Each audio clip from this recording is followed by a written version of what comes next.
नमस्कार दोस्तों, मैं श्री दीपिन चौधरी महाविद्यालय से डॉक्टर एस सिंह आज आप लोगों को बीए प्रथम सेमेस्टर की कक्षा में जयशंकर प्रसाद द्वारा विरचित प्रसिद्ध मुक्तक काव्य आंसू के पदों की व्याख्या बताने जा रहा हूं।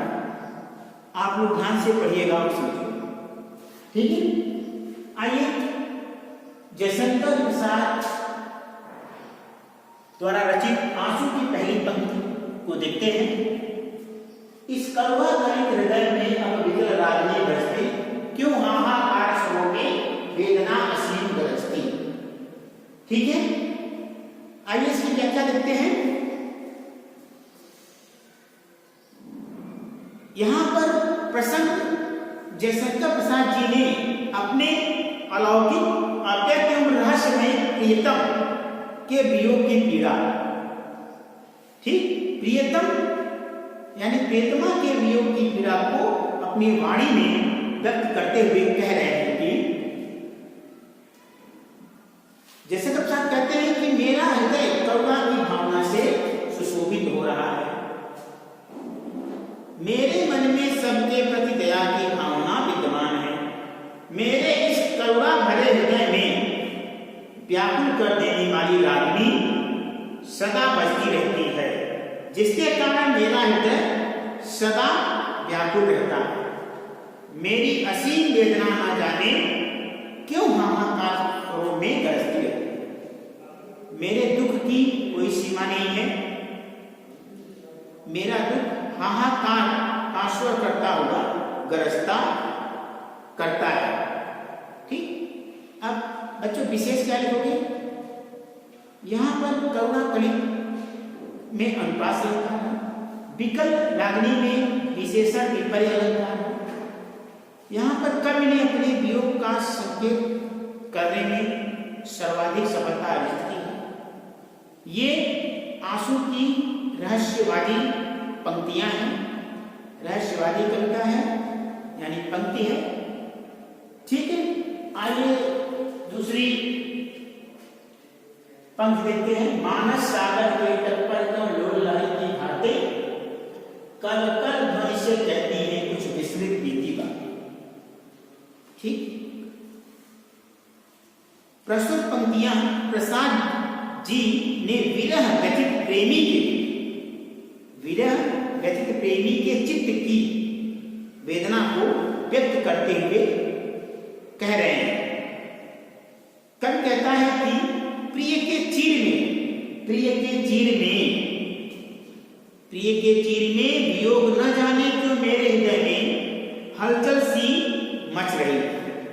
मन रूपी सागर के किनारे पर बीते हुए अतीत की वे भूली बिसरी बातें चंचल लहरों की तरह वेग से आकर टकरा रही है। उनका इस प्रकार निरंतर आना जाना मन में विचित्र हलचल उत्पन्न कर रहा है। भाव यह है कि व्यक्ति प्रेमी का हृदय विरह में व्याकुल है। क्या है? जो प्रेमी है वह अपनी प्रेमिका के वियोग में उस प्रेमी का हृदय क्या है? व्याकुल है, परेशान है। यहां पर जयशंकर प्रसाद जी ने मानवीकरण अलंकार का प्रयोग किया है। भाषा है खड़ी बोली और ब्रज। आइए तीसरी देखते हैं। आती है सुध क्षितिज से क्यों लौट प्रतिध्वनि मेरी, टकराती बिलकाती सी पगली सी देती फिर। प्रसंग पूर्वत ही रहेगा। कल कहता है कि यानी जयशंकर कहते हैं कि मेरी आवाज की गूंज सुने, शून्य यानी क्षितिज से क्यों लौट आती है, मेरी बात का कोई उत्तर ही नहीं मिलता। मुझे मेरा प्रिय कोई उत्तर क्यों नहीं देता। मेरी आवाज की गूंज पागल स्त्री के समान क्या है? बिलखती हुई सब जगह चक्कर लगाती रहती है। बिलखाती सी और पगली सी में कौन सा अलंकार है? उपमा अलंकार। ठीक, प्रतिध्वनि का मानवीकरण अलंकार है। प्रतिध्वनि को मानवीकरण रूप प्रदान किया गया है, इसलिए यहाँ पर मानवीकरण ठीक है। और वियोग श्रृंगार रस है, क्योंकि एक क्या कहते हैं, प्रेमी और प्रेमिका के वियोग की बात की जा रही है, दुख की बात की जा रही है। ठीक है।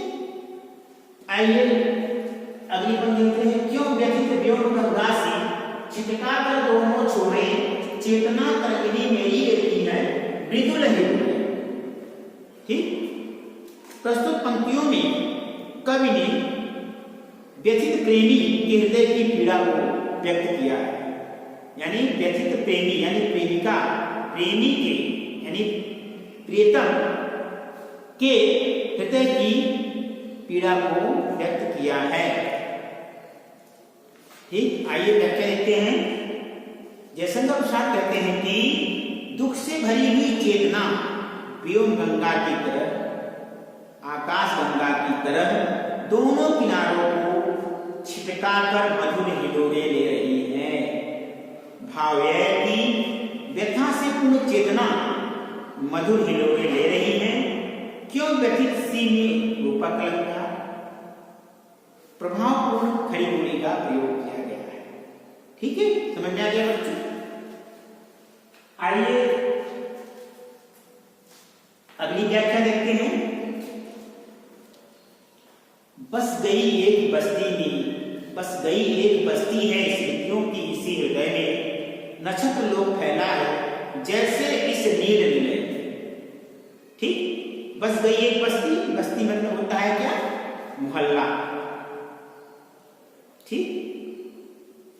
स्मृतियों की इसी हृदय में, यादों की इसी हृदय में, मतलब स्मृतियां मतलब यादें, पुरानी यादें। नक्षत्र लोक फैला है जैसे इस नील, नील मतलब होता है आकाश, नीले मतलब घर। ठीक। नील वर्ण का घर अर्थात नीला आकाश, नील वर्ण का घर कौन होता है, अर्थात नीला आकाश।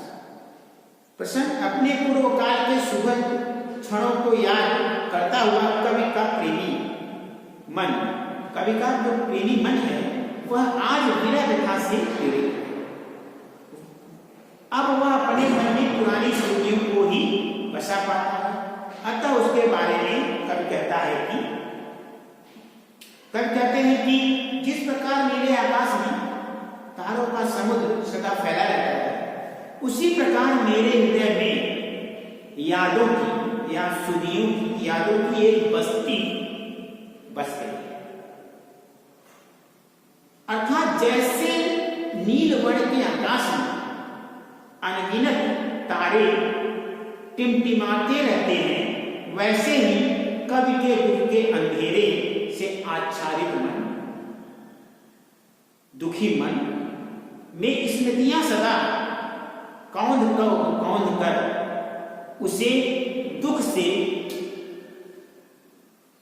अभिभूत करा रही हैं, याद दिला रही हैं।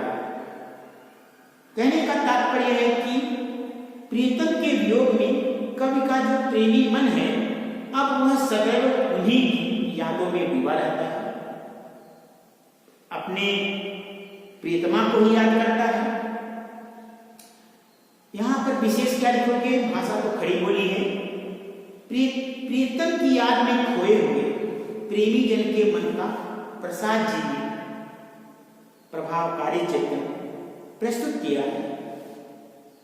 यहां पर वियोगानुभूत का चित्रण होने से वियोग से कागज का सुंदर चित्रण किया गया है। उदाहरण और स्मरण अलंकारों के साथ, उदाहरण अलंकार, स्मरण अलंकार और अनुप्रास अलंकार की छठा दर्शनी है।